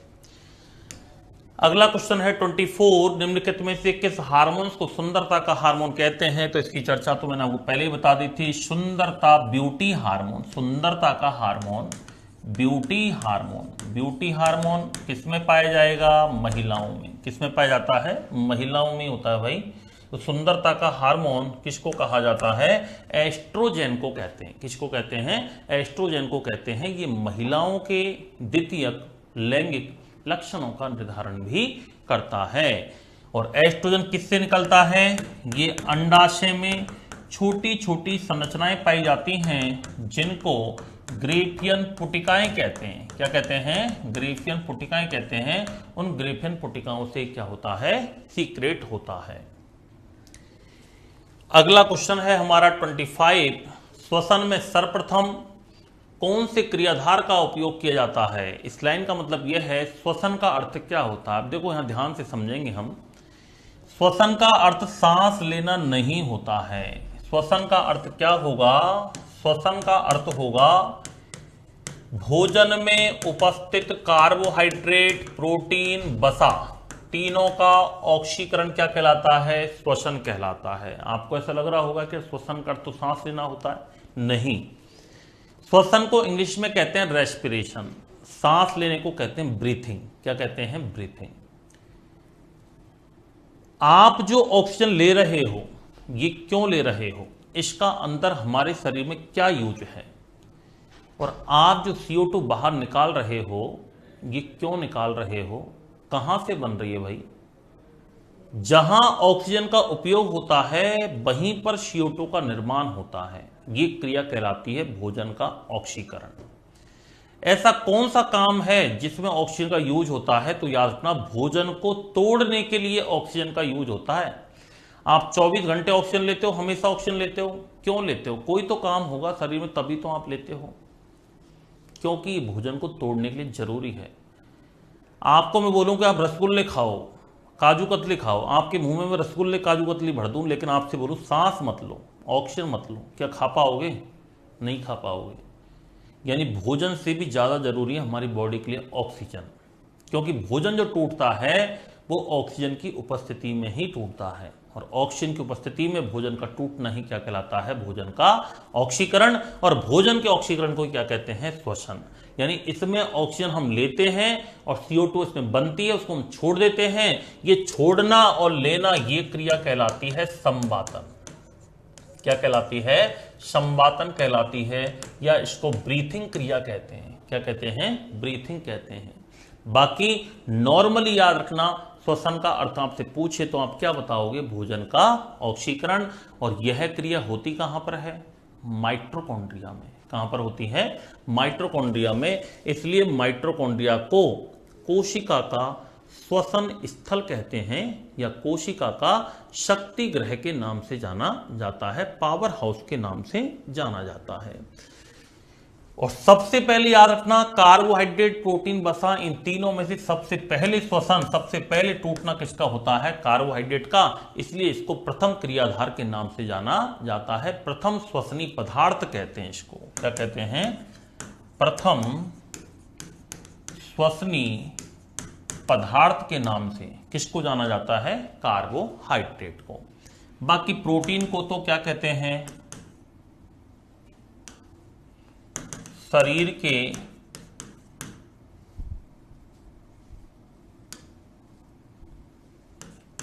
के निर्माणकारी पदार्थ कहा जाता है। प्रोटीन को क्या कहा जाता है? शरीर का निर्माणकारी पदार्थ कहते हैं। हमारी बॉडी का निर्माण किससे होता है? प्रोटीन से होता है। इसलिए प्रोटीन को बॉडी बिल्डिंग मटेरियल के रूप में जाना जाता है। और वसा, ये व्रत तथा अनशन के दौरान हमारे शरीर को ऊर्जा किससे मिलती है? वसा से मिलती है। किससे मिलती है? वसा से। तो इसका बताओ आंसर क्या होगा? श्वसन में कार्बोहाइड्रेट आंसर होगा। क्या आंसर होगा इसका?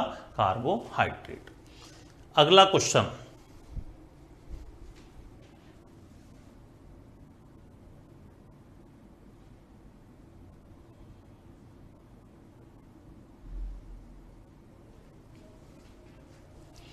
अगला क्वेश्चन हमारा आता है, निम्नलिखित में से कौन सा बाह्य कारक श्वसन को प्रभावित करता है? ऐसा कौन सा बाह्य कारक है जो श्वसन को प्रभावित करेगा? क्या जीव द्रव्य है, प्रकाश है, कोशिका की आयु है, या उपयुक्त सभी? तो जीव द्रव्य और कोशिका की आयु ये तो आंतरिक कारक होते हैं। प्रकाश क्या होता है? बाह्य कारक होता है जो कि श्वसन को प्रभावित करता है। फेफड़ों में ऑक्सीजन और कार्बन डाइऑक्साइड गैसों का विनिमय निम्नलिखित में से किस कारण से होता है? जो ऑक्सीजन और CO2 का जो गैसों का विनिमय होता है, आदान प्रदान होता है, ये याद रखना, गैसों का जो आदान प्रदान होता है वो विसरण विधि के द्वारा होता है। किसके द्वारा होता है? विसरण विधि के द्वारा होता है। विसरण विधि का अर्थ क्या होता है? अधिक सांद्रता से कम सांद्रता की ओर पदार्थों के अणुओं का गमन होना क्या कहलाता है? विसरण विधि कहलाता है। तथा आंशिक दाब के नियमानुसार होता है। आंशिक दाब का नियम क्या कहता है? कि गैसें हमेशा उच्च दाब से निम्न दाब की ओर प्रभावित होती हैं।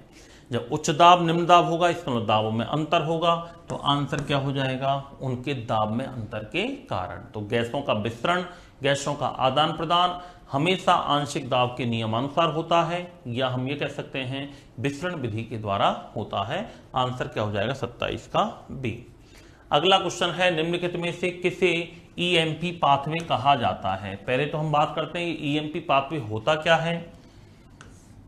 ये तीन वैज्ञानिक थे, EMP, E for Embden, M for Meyerhof, P for Parnas. इन तीनों वैज्ञानिकों ने बताया था, इसलिए इसको EMP पाथवे कहते हैं। क्या बताया था? हम जो भी कुछ खाते हैं सबसे हमें मिलता है ग्लूकोज। ग्लूकोज का हमारे शरीर में अनॉक्सीश्वसन के दौरान क्या होता है? विखंडन होता है। अनॉक्सीश्वसन एनएरोबिक रेस्पिरेशन होता है, अवायवीय श्वसन होता है, जिसमें ग्लूकोज का विखंडन होता है और ग्लूकोज के विखंडन के दौरान ग्लाइकोजन बनता है। क्या बनता है? ग्लाइकोजन, ग्लूकोज के विखंडन के दौरान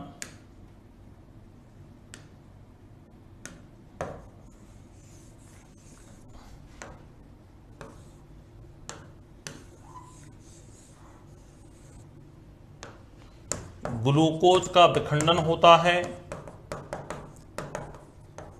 ग्लूकोज के विखंडन को कहते हैं ग्लाइकोलाइसिस। ग्लूकोज के विखंडन को क्या कहते हैं? ग्लाइकोलाइसिस कहते हैं। इसमें अंतिम उत्पाद के रूप में क्या बनता है? पायरुविक अम्ल बनता है। पायरुविक अम्ल के दो अणु बनते हैं। ये पायरुविक अम्ल किसमें बदल जाता है? लैक्टिक अम्ल में। किसमें बदल जाता है? लैक्टिक अम्ल में। ये लैक्टिक अम्ल कहाँ संचित हो जाता है? हमारी मांसपेशियों में। और मांसपेशियों में इस अम्ल के संचय होने के कारण कठोर मेहनत तथा शारीरिक व्यायाम के दौरान हमारे शरीर में थकान का क्या होता है? अनुभव होता है, याद रखना। तो ग्लूकोज के विखंडन से क्या बनता है? पायरुविक अम्ल। इस क्रिया को कहते हैं ग्लाइकोलाइसिस। ये अवायवीय श्वसन में होता है। किसमें होता है? अवायवीय श्वसन बोलते हैं इसको। और तो किसका नाम हो गया? उस ग्लाइकोलाइसिस के बारे में एम्बडेन, मेयरहॉफ, पार्नेस तीन वैज्ञानिकों ने बताया था।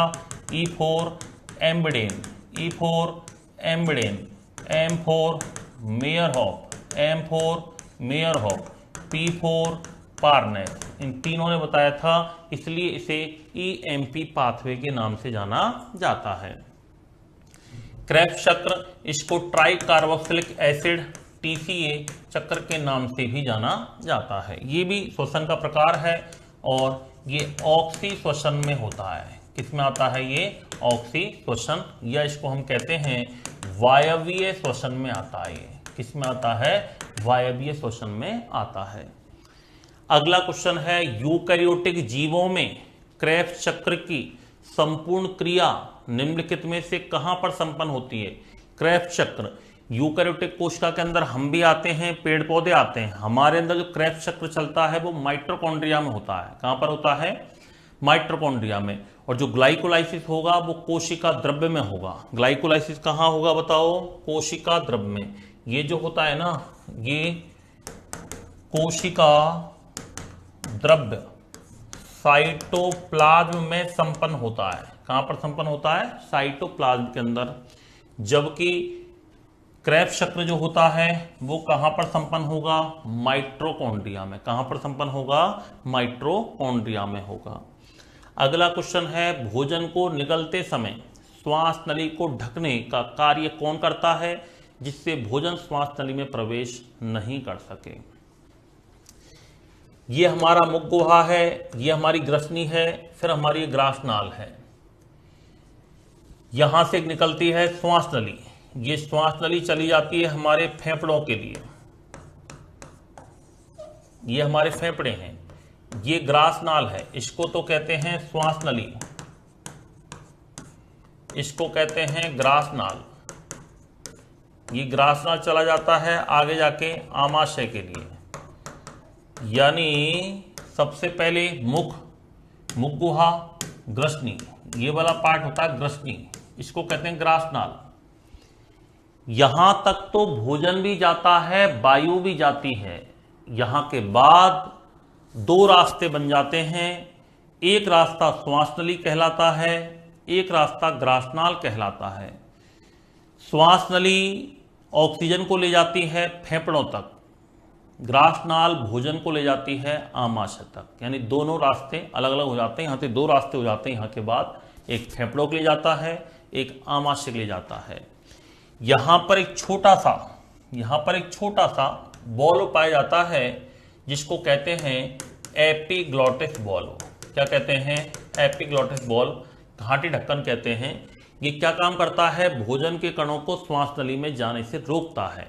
जब अपन कई बार भोजन करते करते आपको लगता है अचानक से खांसी सी लगती है, हम कहते हैं ना कोई याद कर रहा है, ठसका लग गया, वो कब होता है? जब आपका ये एपिग्लॉटिस बॉल्व गड़बड़ा जाए। ये कब गड़बड़ाएगा? याद रखना, व्यक्ति को सांस हमेशा नाक से लेना चाहिए। खाना हमेशा भोजन मुंह से करते हैं, हम भोजन तो मुंह से करते हैं, लेकिन सांस कई बार हम भोजन करते समय मुंह से ले लेते हैं। अब जैसे ही आपने भोजन करते समय मुंह से सांस ले लिया तो ये बेचारा ढक्कन गड़बड़ा गया, एपिग्लॉटिस। क्या अब क्या करूं? जैसे माना कि एक साथ कोई गेट एक खोलना होता है, एक लगाना होता है, और माना कि अचानक कोई ऐसा व्यवधान हो जाए कि दोनों मामले आ गए, खोलने वाले लगाने वाले, अब क्या करें? तो एपिग्लॉटिस बॉल्व कई बार गड़बड़ा जाता है, भोजन भी जा रहा है, सांस भी गई एक साथ। अब बॉल्व क्या काम करेगा? गड़बड़ा जाएगा। जब गड़बड़ा जाएगा तो कुछ भोजन पानी कण कहां चले जाएंगे? श्वास नली में।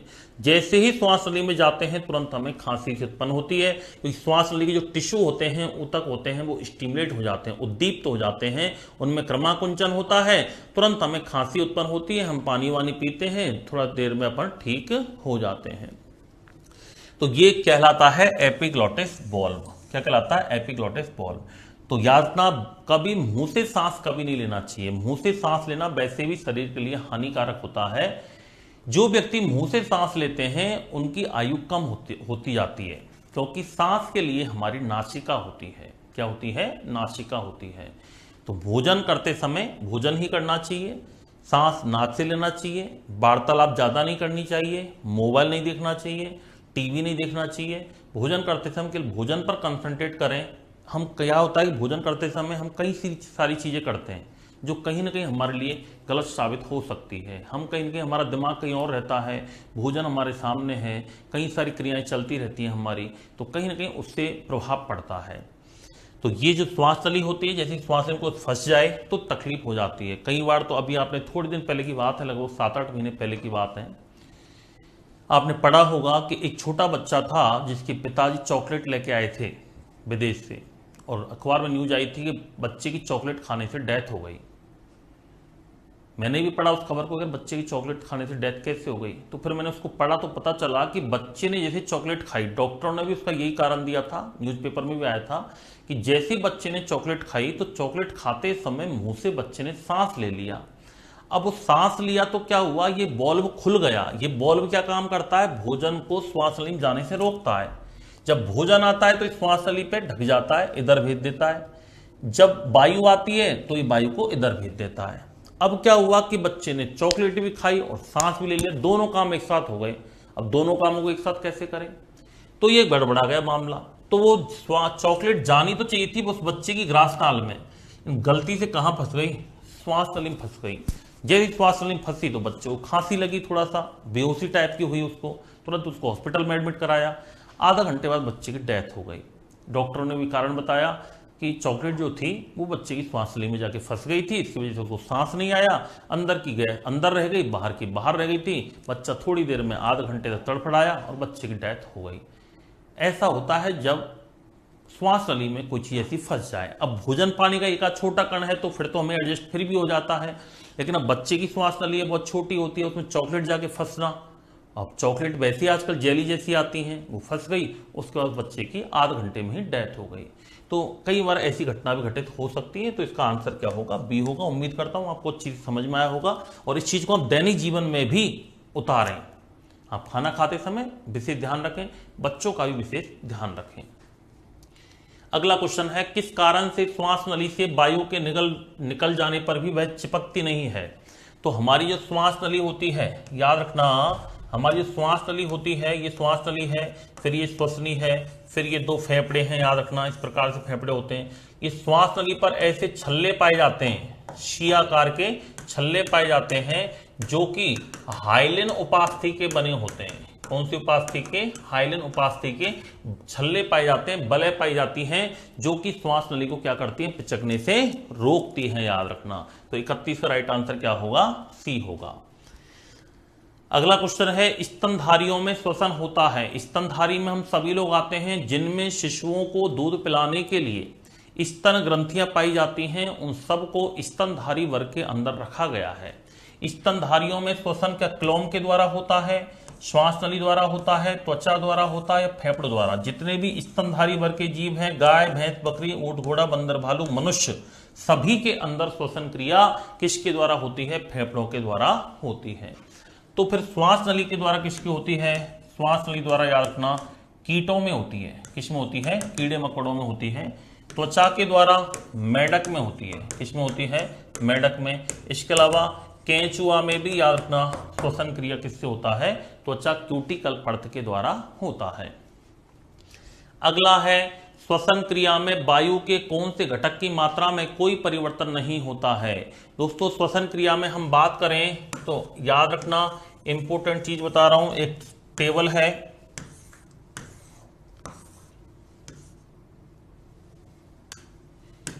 इधर लिखेंगे अपन गैस, इधर लिखेंगे अंतः श्वसित मात्रा कि कितनी आप ग्रहण करते हो, और इधर हम लिख रहे हैं उच्छ्वसित मात्रा कितनी आप छोड़ते हो। हम वातावरण से 21% ऑक्सीजन लेते हैं, निकालते कितना परसेंट हैं? 16.8। इसका मतलब हमने 4% ऑक्सीजन कम निकाली। इसका मतलब शरीर में ऑक्सीजन का क्या हुआ है? यूज हुआ है। आपने CO2 वातावरण से ली 0.03%, निकाली कितनी परसेंट? 4%। आया हुआ क्वेश्चन एग्जाम में। उच्छ्वसन में कितने परसेंट CO2 निकालते हैं? 4%। लेते कितने हैं? 0.03।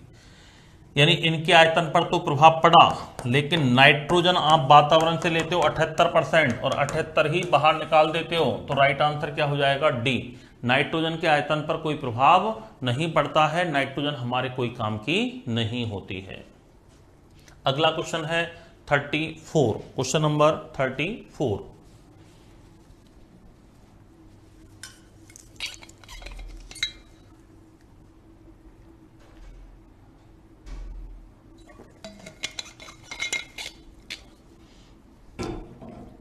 क्वेश्चन नंबर 34 क्या कह रहा है? कार्बन मोनोऑक्साइड CO शरीर के लिए हानिकारक होती है। ये किसको प्रभावित करती है? तो हमारी बॉडी में CO जो होती है ना, वो ऑक्सीजन के परिवहन की क्षमता को घटा देती है। देखो इधर हमारी बॉडी में ऑक्सीजन का परिवहन करता है हीमोग्लोबिन। हीमोग्लोबिन ऑक्सीजन को चाहता है, ऑक्सीजन को लाता है, ऑक्सीजन को ले जाता है, लेकिन हीमोग्लोबिन का संबंध एक गैस से और है जिसका नाम है कार्बन मोनोऑक्साइड। वैसे हीमोग्लोबिन हमेशा इसके साथ रहता है, लेकिन जब हीमोग्लोबिन को कार्बन मोनोऑक्साइड मिल जाए, ये कहीं से इसके पास आ जाए इससे मिलने, तो ये ऑक्सीजन के परिवहन को छोड़ देता है।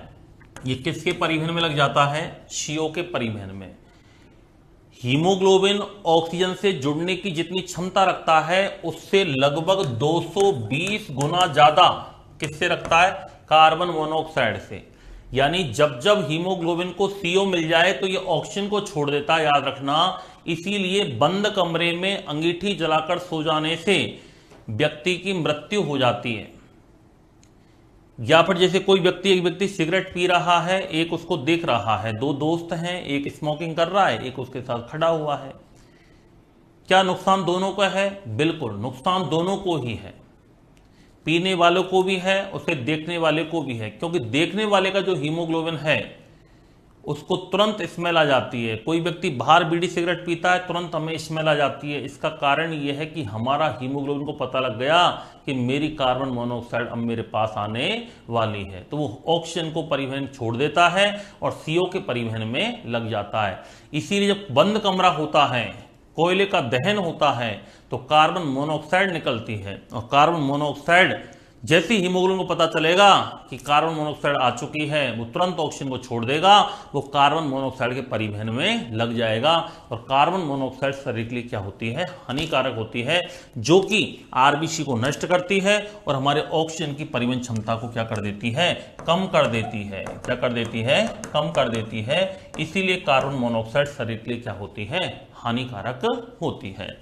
तो हीमोग्लोबिन बेस से ऑक्सीजन का करता है, लेकिन जब CO मिल जाए तो CO से अटैच होने की क्षमता रखता है ज्यादा, इससे लगभग 250 गुना ज्यादा, फिर वो CO का ही परिवहन करता है। तो 34 का आंसर क्या हो जाएगा? डी। अगला क्वेश्चन है, श्वसन में ऊर्जा उत्पादित होती है, श्वसन में एनर्जी किसके रूप में होती है? तो याद रखना ATP के रूप में होती है। किसके रूप में होती है? ATP के रूप में होती है। ATP का पूरा नाम है एडिनोसिन ट्राइफॉस्फेट। किसके रूप में होती है? एडिनोसिन ट्राइफॉस्फेट ATP के रूप में होती है। तो श्वसन में ऊर्जा किसके रूप में होगी बताओ? ATP के रूप में होती है। अगला क्वेश्चन है, मानव शरीर का कौन सा भाग शरीर ताप को नियंत्रित रखता है? क्या हृदय रखता है, फेफड़ा रखता है, यकृत रखता है, वृक्क रखता है? अब देखो, शरीर के तापमान को बनाए रखने में पसीना भी सहायक होता है। हमारे मस्तिष्क में हाइपोथैलेमस होता है, वो भी टेम्परेचर कंट्रोलर का काम करता है, उसमें टेम्परेचर कंट्रोलर के केंद्र होते हैं। इन ऑप्शन के अकॉर्डिंग जो फेफड़े जो होते हैं ना हमारे, वो जलवाष्प का उत्सर्जन करते हैं। फेफड़ों के द्वारा प्रतिदिन लगभग 400 ml जल का बाहर उत्सर्जन कर दिया जाता है, याद रखना। तो ये फेफड़े जो होते हैं ये हमारे बॉडी के टेम्परेचर को क्या करते हैं? बनाए रखते हैं, मेंटेन करते हैं। यकृत शरीर का एक महत्वपूर्ण अंग है, याद रखना। सॉरी, हृदय, ये सभी महत्वपूर्ण अंग हैं, चारों ही बड़े इंपोर्टेंट अंग हैं। हालांकि शरीर का एक एक अंग इंपोर्टेंट है, ये उंगली भी इंपोर्टेंट है, ये उंगली भी इंपोर्टेंट है। यदि ये उंगली नहीं हो तो बेचारा अंगूठा किसके साथ काम करे? इसके साथ ये अच्छा फील नहीं करता, ये अंगूठा इसी के साथ रहना चाहता है, दूरी बन जाएगी, इससे बीच में से गायब हो जाएगी। तो हर अंग इंपोर्टेंट है शरीर का, लेकिन ये ज्यादा इंपोर्टेंट है। ये कट जाए तो फिर एक बार काम चल जाएगा, व्यक्ति मरेगा नहीं। लेकिन ये ऐसे अंग हैं कि कोई भी एक अंग यदि काम करना बंद कर दे तो भी व्यक्ति की डेथ हो जाती है। हार्ट का अध्ययन कार्डियोलॉजी कहलाता है। हार्ट का वजन पुरुषों में लगभग 300 ग्राम होता है, महिलाओं में लगभग 250 ग्राम होता है।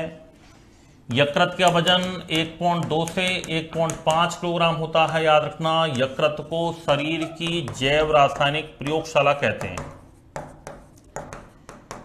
शरीर की जैव रासायनिक प्रयोगशाला कहा जाता है, बायोकेमिकल लेबोरेटरी कहा जाता है, क्योंकि यह भोजन में उपस्थित कार्बोहाइड्रेट, प्रोटीन, वसा तीनों से संबंधित उपापचयी क्रियाओं पर नियंत्रण करता है। इसलिए लीवर को शरीर की क्या कहते हैं? जैव रासायनिक प्रयोगशाला कहते हैं। और ये शरीर की सबसे बड़ी ग्रंथि है, शरीर की सबसे बड़ी ग्रंथि का नाम क्या है बताओ? लीवर है, यकृत।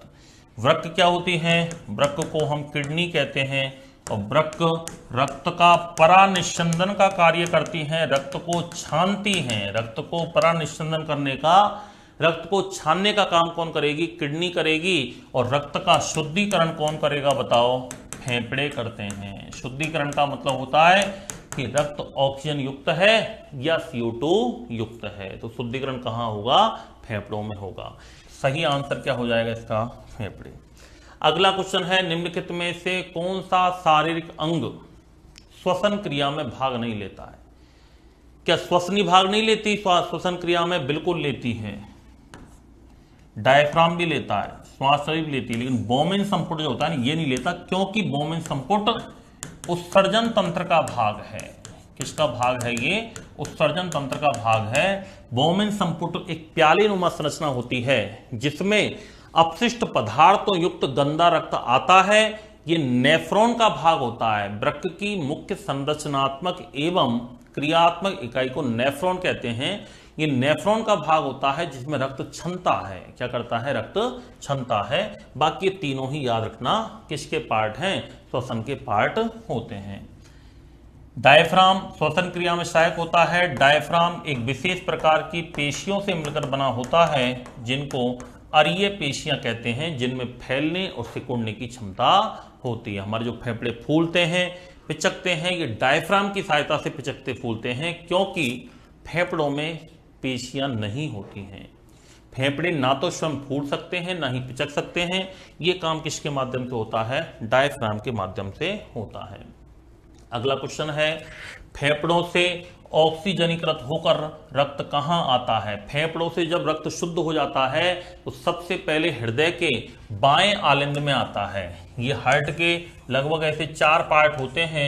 ये तो होता है इसका पार्ट जिसको कहते हैं बायां आलिंद, ये वाला पार्ट होता है दायां आलिंद, ये वाला पार्ट होता है इसका बायां निलय, और ये वाला पार्ट होता है दायां निलय। इसको कहते हैं right auricle, left auricle, right ventricle, left ventricle. सबसे पहले ये हमारे फेफड़े हैं, इनसे रक्त आएगा, वो कहाँ आएगा बताओ? बाएं आलिंद में आएगा। आलिंद बड़े होते हैं, निलय बड़े होते हैं, याद रखना, आलिंद छोटे होते हैं और निलय बड़े होते हैं। नीचे वाले दोनों ये बड़े हैं, निलय कैसे हैं? बड़े। आलिंद कैसे होते हैं? छोटे होते हैं। तो बाएं आलिंद में सबसे पहले शुद्ध रक्त आता है। ये कौन सा है? बायां निलय। बाएं निलय पर एक इंपॉर्टेंट क्वेश्चन बता देता हूं। हृदय का सबसे मजबूत कक्ष, हृदय का सबसे मजबूत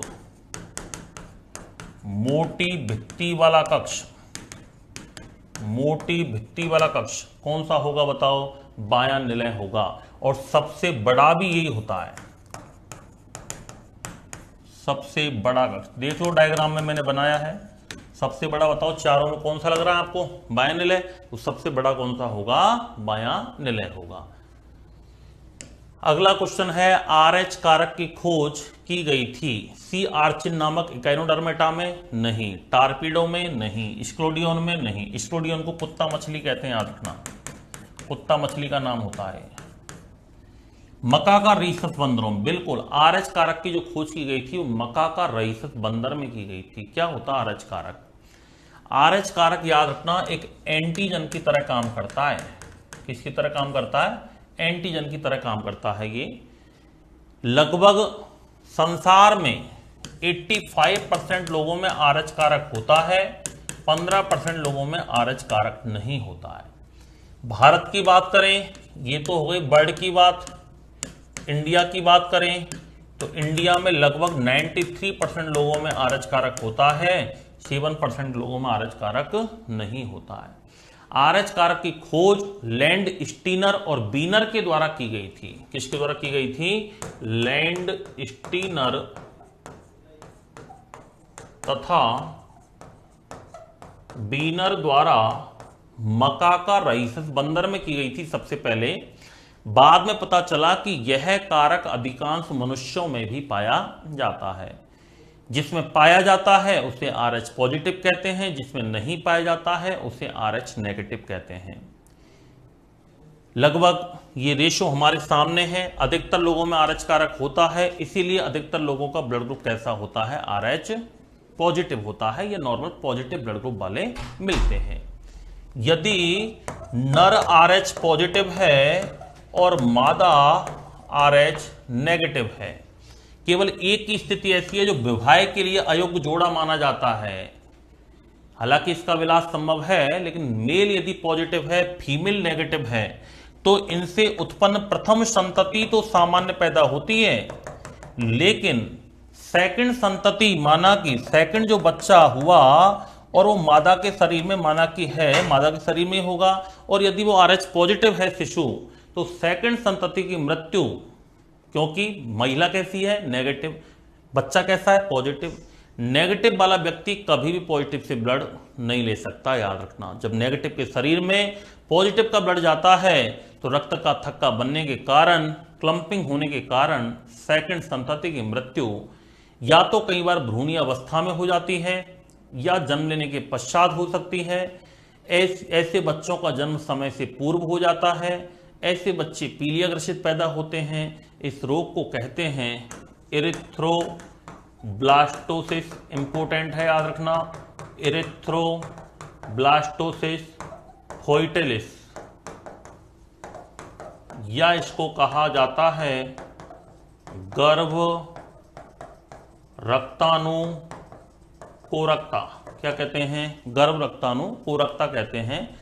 इस रोग में क्या होगा? सेकंड संतति को थोड़ी प्रॉब्लम हो जाती है। इसके बचाव के लिए एक इंजेक्शन लगाया जाता है जिसको एंटी डी का इंजेक्शन, या हम कह सकते हैं रोहगम प्रतिरक्षी का इंजेक्शन लगाया जाता है। क्या लगाया जाता है? रोहगम प्रतिरक्षी का इंजेक्शन लगाते हैं। ये प्रथम संतति के बाद लगता है, जिससे अगली संततियां सेव हो जाती हैं। हो गया।